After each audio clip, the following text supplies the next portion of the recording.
Everyone, welcome back to my channel. आज के इस वीडियो में हम डिस्कस करने वाले हैं बी फार्मा 2020 का प्रीवियस ईयर जो पेपर है हम उसका डिस्कशन करेंगे। ये पार्ट 1 होगा जिसमें हम बायोलॉजी सेक्शन के क्वेश्चंस को कवर करने वाले हैं। इसके बाद केमिस्ट्री फिजिक्स के जो क्वेश्चंस होंगे वो हम नेक्स्ट पार्ट में डिस्कस करेंगे। मैंने 2019 का पेपर ऑलरेडी सॉल्व करा दिया है, तो अगर आपने उसे नहीं देखा है तो मैं यहाँ आई बटन पे उसका लिंक दे दूंगी, तो आप उस पेपर को भी देख लीजिएगा 2019 और 20। ये मैं पेपर्स इसलिए सॉल्व करा रही हूँ क्योंकि बहुत सारे ऐसे क्वेश्चंस होते हैं जो रिपीट आते हैं हर साल। लगभग 8 से 10 क्वेश्चन जो होते हैं वो रिपीट होते हैं, इसीलिए हम आज 2020 का पेपर सॉल्व कर रहे हैं। तो स्टार्ट करते हैं। Classification given by Bentham and Hooker is, यहाँ पे पूछा गया है कि बेंथम एंड हुकर ने जो क्लासिफिकेशन दिया था वो कौन सा था, आर्टिफिशियल, नेचुरल, फाइलोजेनेटिक या फिर न्यूमेरिकल। क्वेश्चन नंबर 71, इसका आंसर है नेचुरल। बेंथम एंड हुकर ने नेचुरल क्लासिफिकेशन सिस्टम यहाँ पे दिया था। Next question 72, which of the following covers the largest number of organism. यहाँ बोल रहे हैं इनमें से कौन सा ये ग्रुप है जिसमें सबसे ज्यादा नंबर आते हैं ऑर्गेनिजम्स के, जीनस, फैमिली, फाइलम या फिर क्लास। ये क्वेश्चन क्लास 11th से है। पहला वाला क्वेश्चन भी जो था ये भी क्लास 11th से ही था। Chapter number 2 biological classification. ज्यादातर क्वेश्चंस 11-12 से ही पूछे जाते हैं, तो आप 11-12 की अगर एनसीईआरटी रिवाइज कर लोगे तो वो मोर देन सफिशिएंट होगा। तो 72 का आंसर होगा फाइलम, सी। फाइलम में सबसे ज्यादा ऑर्गेनिजम्स, नंबर ऑफ ऑर्गेनिजम्स इसमें कवर किए जाते हैं। Next question, the site of respiration of bacteria is. Bacteria जिस साइट से रेस्पिरेशन करता है वो कौन सी साइट है, एपिजोम, साइटोप्लाज्मिक मेम्ब्रेन, राइबोसोम या फिर माइक्रोसोम। आंसर होगा बी। जितने भी बैक्टीरिया होते हैं उनमें साइटोप्लाज्मिक मेम्ब्रेन होती है, कि मीजोसोम करके छोटा सा एरिया प्रेजेंट होता है, वहां से ही सारे बैक्टीरिया रेस्पिरेशन करते हैं। Next, mechanical tissue consisting of living cell is. ऐसा मैकेनिकल टिश्यू जिसमें लिविंग सेल प्रेजेंट होती है। क्लास 12 का है ये क्वेश्चन, क्लास 12 से पूछा गया है। यहाँ पे ये भी क्लास 11th से है, site of respiration of bacteria. 74 question का जो आंसर होगा दैट इज डी, कोलिनकाइमा। ठीक है, यहाँ पे ये पूछ रहे हैं कि मैकेनिकल टिश्यू जिसमें लिविंग सेल्स प्रेजेंट होते हैं वो आपको बताना है, तो वो कोलिनकाइमा होता है। इसमें मैकेनिकल टिश्यूज देखे जाते हैं। Next question, question number 74 complete हो गया है। अब हम क्वेश्चन नंबर 75 की बात करेंगे। यहाँ पे क्वेश्चन नंबर 75 पूछ रहा है secondary growth is absent in. Secondary growth किसमें एब्सेंट होती है, dicot stem, gymnosperm, monocot stem या फिर डाइकॉट रूट। यहाँ पे एक चीज अच्छी है कि क्वेश्चन इंग्लिश और हिंदी दोनों लैंग्वेजेस में दिया होता है, तो अगर किसी को इंग्लिश में प्रॉब्लम है तो वो हिंदी में देख सकते हैं। इवन इंग्लिश मीडियम वाले स्टूडेंट्स भी अगर कोई क्वेश्चन समझ नहीं आता है तो एक बार हिंदी में रीड कर सकते हैं, तो वो ज्यादा क्लियर हो जाएगा। तो 75 का जो आंसर होगा that is monocot stem, C is the right answer. 76, which of the following secretes antibodies. इनमें से कौन सा एंटीबॉडी को सेक्रीट करता है, mast cell, reticular cell, adipose cell या फिर प्लाज्मा सेल्स। क्वेश्चन नंबर 76, तो इसका आंसर होगा D, that is plasma cells. ये एंटीबॉडीज को सेक्रीट करते हैं प्लाज्मा सेल्स जो होते हैं। 77, G6P dehydrogenase deficiency is associated with hemolysis of। यहाँ पे जो डेफिशिएंसी दी हुई है ये किससे एसोसिएटेड है, लिम्फोसाइट्स, एपिकार्डियम, मायोकार्डियम या एंडोकार्डियम। आंसर होगा epicardium. Next 78, which of the following exist in 2 state solution and gel. इनमें से कौन सा दोनों स्टेट में रहता है, सॉल्यूशन और जेल दोनों फॉर्म में, प्रोटोप्लाज्म, साइटोप्लाज्म, राइबोसोम या फिर क्लोरोप्लास्ट। 2020 का जो पेपर है ये टफ है थोड़ा सा एज कम्पेयर टू 2019। क्योंकि ऑब्वियस सी बात है कि हर साल कंपटीशन बढ़ता है, तो इस साल का भी पेपर टफ ही आना चाहिए, ठीक है। 2021 का जो पेपर होगा ये भी टफ ही आएगा। हर साल जो लेवल है वो हाई कर देते हैं, लेकिन पुराने पेपर से जो है क्वेश्चंस को रिपीट करते हैं। तो 78 का आंसर होगा यहाँ पे बी, साइटोप्लाज्म। ये दोनों स्टेट्स में प्रेजेंट होता है, सॉल्यूशन और जेल दोनों फॉर्म में। Next 79, which is the latest model that is proposed to explain the structure of plasma membrane। सबसे लेटेस्ट जो स्ट्रक्चर है वो कौन सा है? ये तो काफी सिंपल सा क्वेश्चन है। 79 that is fluid mosaic model. ये भी क्लास 11th से है। फ्लूइड मोसैक मॉडल जो है ये, इसमें दो लिपिड बायलेयर होती हैं, पढ़ा होगा आपने, बायलेयर्स होती हैं, एक हाइड्रोफिलिक पोर्शन होता है, एक हाइड्रोफोबिक पोर्शन होता है, बीच में यहाँ पे प्रोटीन जो है वो एम्बेडेड होते हैं। ये वाला जो स्ट्रक्चर है सभी ने पढ़ा होगा, बाइलिपिड लेयर्स होती हैं इसमें। 11th क्लास का है, अगर आपने नहीं पढ़ा तो एक बार रिवाइज कर लेना, fluid mosaic model. Next question देखते हैं, question number 80, replication of nuclear DNA occurs in. Replication कब होता है न्यूक्लियर डीएनए का, किस फेज में होता है? G1 phase, G2 phase, S phase या M phase? Again class 11th में जो सेल डिवीजन वाला चैप्टर है, मियोसिस माइटोसिस जिसमें दिया हुआ है, ये वहां से पूछा जा रहा है। G1 phase, G2 phase, S phase या फिर M फेज। रेप्लिकेशन, रेप्लिकेट होना, मतलब यहाँ पर रेप्लिकेट हो रहा है, कॉपी बन रही है, डबल बन रहा है, तो वो किस फेज में होगा? ये है आंसर 80 का जो आंसर होगा that is C, S phase में यहाँ पर रेप्लिकेशन होता है न्यूक्लियर डीएनए का। Question number 81, most water absorption in plant takes place through. सबसे ज्यादा वाटर एब्जॉर्प्शन प्लांट्स में कहाँ से होता है? Root cap, root apex, root hair zone, meristematic zone. सबसे ज्यादा वाटर एब्जॉर्प्शन प्लांट में कहाँ से होता है? तो वो होता है रूट हेयर्स से, ठीक है, रूट हेयर्स से। आपने रूट का स्ट्रक्चर पढ़ा होगा, अगेन क्लास 11th का ही है ये भी। यहाँ पे रूट हेयर्स प्रेजेंट होते हैं, तो ये जो रूट हेयर्स होते हैं यहाँ पे सबसे ज्यादा एब्जॉर्प्शन किसका करते हैं? ये वाटर का। Next question 82, which of the following is formed in the cyclic photophosphorylation. ठीक है, साइक्लिक फोटोफॉस्फोराइलेशन आपने पढ़ा होगा, ये भी क्लास 11th से ही क्वेश्चन है। सबसे ज़्यादा 11th से पूछा जाता है, 11th में, क्योंकि आपको पता ही होगा 22 चैप्टर्स दिए हुए हैं बायो के, तो बहुत ज़्यादा सिलेबस है क्लास 11th की बायो का, इसलिए उसका ज़्यादा पोर्शन कवर होता है। 12th का इतना ज़्यादा पोर्शन कवर नहीं होता है, बट 11th से बहुत ज़्यादा पूछा जाता है, तो 11th को आप बहुत अच्छे से रिवाइज कर लेना। तो 82 का आंसर क्या होगा? ATP, NADP, NADH2 and O2, NADPH2, ATP and O2। Cyclic photophosphorylation में यहाँ पे क्या फॉर्म होता है? क्वेश्चन नंबर 82, इसमें ATP फॉर्म होता है, एडेनोसिन ट्राइफॉस्फेट, ठीक है। Next question, question number 83। 83 question पर आएंगे, photosynthesis is the process in which, photosynthesis is the process in which, बताइए फोटोसिंथेसिस में क्या हो रहा है? CO2 is reduced to carbohydrate, NADH is reduced to NAD, ATP is generated या oxidative phosphorylation occurs। Photosynthesis में क्या हो रहा है? सिंपल सा क्वेश्चन है, पूछ रहे हैं फोटोसिंथेसिस में यहाँ पे क्या होता है, तो आंसर होगा ए, कार्बन डाइऑक्साइड को रिड्यूस करते हैं to carbohydrates. Okay, next question, conversion of pyruvic acid into ethyl alcohol is facilitated by the enzymes। यहाँ पे pyruvic acid से जब ethyl alcohol बनता है, तो इस प्रोसेस को करने वाला जो बीच में लगा होता है वो कौन है? एंजाइम जो है उसका नाम क्या है? एंजाइम बताना है। Carboxylase, dehydrogenase, decarboxylase and dehydrogenase या फिर फॉस्फोटेज। बताइए क्या होगा इसका आंसर? इसका आंसर होगा सी, डी कार्बोक्सिलेज एंड डीहाइड्रोजिनेज। यहाँ पे एंजाइम डीकार्बोक्सिलेज और डीहाइड्रोजिनेज जो है वो पायरुविक एसिड को इथाइल अल्कोहल में कन्वर्ट करते हैं। Question number 85, dental formula in human beings is. Dental formula क्या होगा ह्यूमन बींग्स में?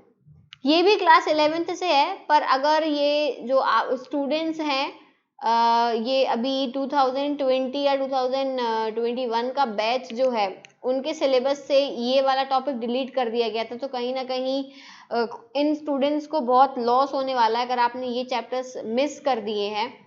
तो भले ही आपके सीबीएसई बोर्ड से नहीं ये क्वेश्चन पूछे गए, लेकिन बाकी एंट्रेंस एग्जाम्स हो, चाहे नीट का एग्जाम हो, चाहे किसी भी सेंट्रल यूनिवर्सिटी का एग्जाम हो, हर जगह पूछे जाएंगे, तो कहीं ना कहीं ये लॉस है।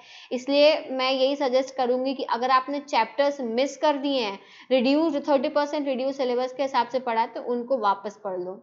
वो बहुत ज़रूरी चैप्टर्स हैं, क्योंकि आपको ये पूछे जाएंगे उन चैप्टर्स से, यहाँ पे कोई रिलैक्सेशन नहीं रहेगा उन चैप्टर्स का। ओके, तो डेंटल फॉर्मूला क्या होगा ह्यूमन बींग्स में? तो ह्यूमन बींग्स में डेंटल फॉर्मूला ये होता है I3C1P2M2, ठीक है, ये है डेंटल फॉर्मूला ह्यूमन बींग्स में। Next question, question number 86, Which of the following does not produce any digestive enzyme? इनमें से कौन सा ऐसा ऑर्गन है जो डाइजेस्टिव एंजाइम नहीं प्रोड्यूस करता है? Intestinal mucosa, gastric mucosa, pancreas या फिर लिवर? क्वेश्चन नंबर 86, आंसर होगा लिवर। जो लिवर है वो किसी भी तरीके के डाइजेस्टिव एंजाइम्स को प्रोड्यूस नहीं करता है। Question 87, Which vitamin is destroyed by ultraviolet rays? इनमें से कौन सा विटामिन डिस्ट्रॉय हो जाता है अल्ट्रावायलेट रेज की वजह से? Vitamin A, vitamin D, vitamin E या फिर विटामिन के? आंसर होगा सी, विटामिन ई। यूवी रेज की वजह से यहाँ पे विटामिन ई जो है वो डिस्ट्रॉय हो जाता है। Question number 88, carotid artery carries, carotid arteries carries impure blood from brain, oxygenated blood from anterior region of the body to brain, impure blood to kidney, oxygenated blood to heart? Answer होगा इसका B, जो carotid arteries होती हैं वो oxygenated blood को ले जाती हैं to the anterior region of body या फिर टू ब्रेन। इन दोनों में से किसी भी जगह पे ऑक्सीजनेटेड ब्लड, ठीक है, मतलब ये ऑक्सीजनेटेड ब्लड का मतलब क्या हुआ? ये प्यूरिफाइड ब्लड है, ये प्यूरिफाइड ब्लड होता है, इसको या तो ये बॉडी में ले जाएगी या फिर ब्रेन में ले जाएगी। Next question 89, cerebral aqua is, cerebral aqua क्या है? A cavity in the ventricle of a brain, a fluid filled in the posterior chamber of eye, a fluid filled in sacculus of the ear, an aperture in the auricle of heart. Cerebral aqua कहाँ पर present होता है? Answer है cavity of ventricle of a brain, ठीक है भाई, यहाँ पे ब्रेन की जो कैविटी है उसमें यहाँ पे सेरिब्रल एक्वा प्रेजेंट होता है। ये काफी सिंपल है, क्योंकि यहाँ पे सेरिब्रल, सेरिब्रम, ये ऐसे वर्ड्स यूज हो तो समझ जाइए कि ब्रेन से ही एसोसिएटेड है कहीं ना कहीं। Next, the alleles are, alleles क्या है? एलील्स, ठीक है, यहाँ पे ये जो है ये क्लास 12th, ठीक है, क्लास 12th का जो मेंडल साहब जो थे जिन्होंने एक्सपेरिमेंट करा था पी प्लांट पे, उन्होंने एलील्स के बारे में बताया था। तो एलील्स क्या होते हैं? अगर आपने मेंडेलियन एक्सपेरिमेंट पढ़ा है तो आपसे ये क्वेश्चन बन जाएगा। A pair of genes covering specific characters such as tallness और dwarfness, multiple form of gene, gene governing eye characters या फिर जीन्स प्रेजेंट इन एलिलोजोम? ये बहुत इजी है। क्वेश्चन नंबर 90, आंसर सभी को समझ में आ गया होगा। जो एलील्स होते हैं they are pair of genes, जैसे कि अगर कैपिटल टी और स्मॉल टी है तो ये एक टॉलनेस का हो गया, एक डॉर्फनेस का हो गया, ये एक एलील है, ये एक एलील है, ठीक है। तो ये पूरा एक एलील है और capital T is a gene and small T is a gene, ठीक है। तो दो जीन्स जब एक पेयर का फॉर्मेशन करते हैं उसको हम एलील बोलते हैं। तो नेक्स्ट क्वेश्चन की तरफ बढ़ेंगे, क्वेश्चन नंबर 91। ओके, तो क्वेश्चन नंबर 91 यहाँ पे क्या बोल रहा है? Which of the following is a base analogue? इनमें से कौन सा बेस एनालॉग है? बायोमोलिक्यूल्स चैप्टर पढ़ा है सभी ने, 11th क्लास का चैप्टर है ये, बायोमोलिक्यूल से पूछा गया है। नाइट्रस एसिड, 5 ब्रोमोयूरोसिल, कॉल्किसाइन या ऑल ऑफ द अबव? क्या होगा इसका आंसर? 91 आंसर है सी, 5 ब्रोमोयूरोसिल, ठीक है। Next question, Okazaki fragments class 12th genetics में से पूछा जा रहा है। Okazaki fragments are synthesized on, Okazaki fragments पढ़े होंगे डीएनए का, सभी ने वो फॉर्क स्ट्रक्चर पढ़ा होगा, इन्वर्टेड फॉर्क स्ट्रक्चर सभी ने पढ़ा होगा, इस तरीके का जो स्ट्रक्चर बनता है। यहाँ पे ओकाजाकी फ्रेगमेंट्स जो बनते हैं, ओकाजाकी फ्रेगमेंट्स वो कहाँ बनते हैं, leading strands of DNA only, lagging strands of DNA only, या फिर both leading and lagging strand या कॉम्प्लीमेंट्री स्ट्रैंड्स। सबको पता होगा एक लीडिंग स्ट्रैंड होता है, एक लैगिंग स्ट्रैंड होता है, तो जो ओकाजाकी फ्रेगमेंट्स होते हैं वो किस स्ट्रैंड पे यहाँ पे सिंथेसाइज होते हैं ये बताना है। जेनेटिक्स क्लास 12th से ये क्वेश्चन पूछा गया है। आंसर है लैगिंग स्ट्रैंड्स, हमेशा लैगिंग स्ट्रैंड जो होता है वहां पर ओकाजाकी फ्रेगमेंट्स का फॉर्मेशन होता है। Next question, which of the following is false, इनमें से फॉल्स कौन सा होगा।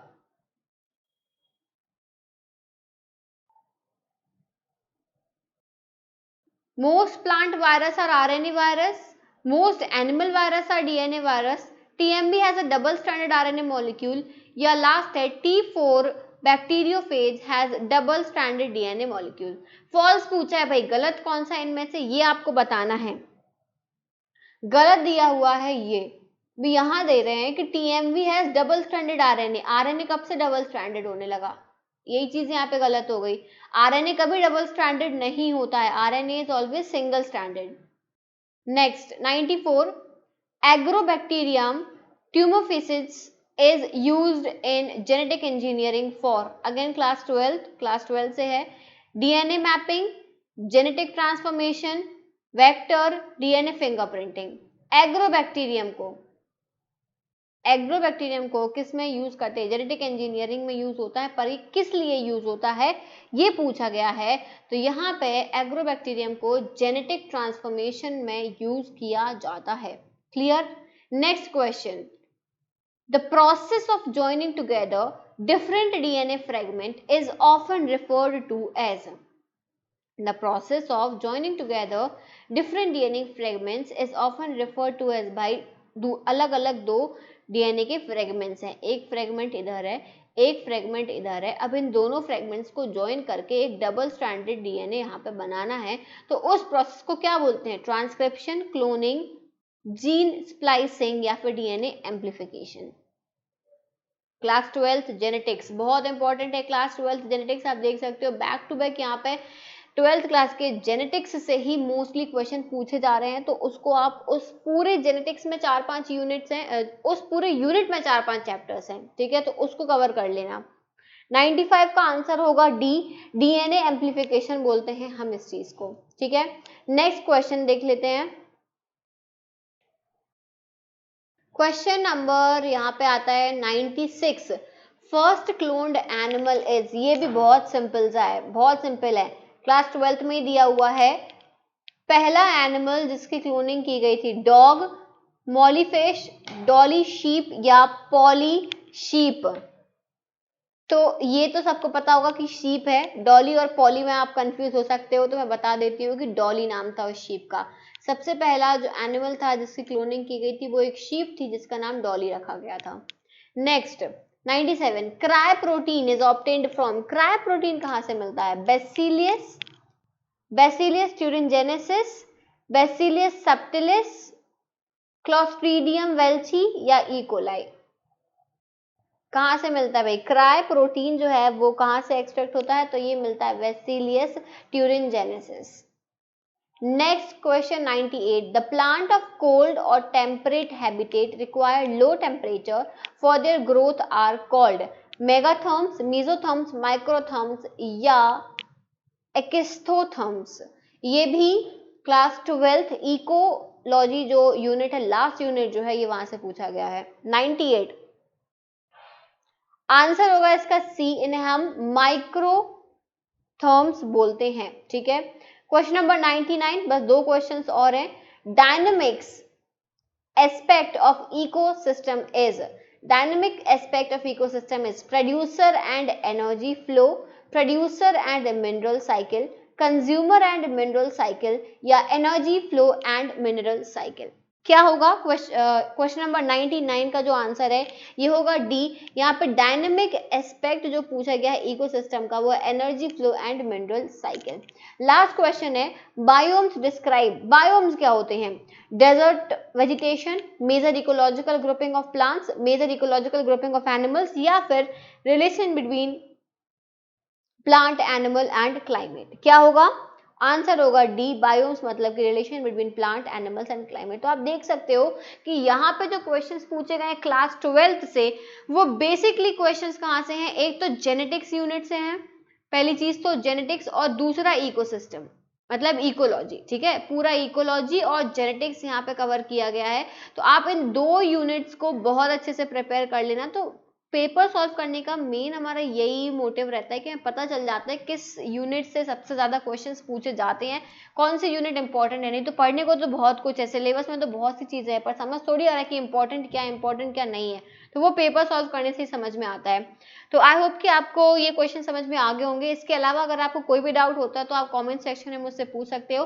टेलीग्राम में मैं इस पेपर का जो पीडीएफ होगा वो अपलोड कर दूंगी, तो आप वहां से उसको डाउनलोड कर लीजिएगा और टेलीग्राम ग्रुप को भी ज्वाइन कर लीजिएगा। और अभी तक अगर आपने चैनल को सब्सक्राइब नहीं करा है तो जल्दी से सब्सक्राइब कर लीजिए, इसका पार्ट 2 भी बहुत जल्दी आने वाला है। So thank you so much for watching this video. I will see you soon in the next video. Bye bye, take care.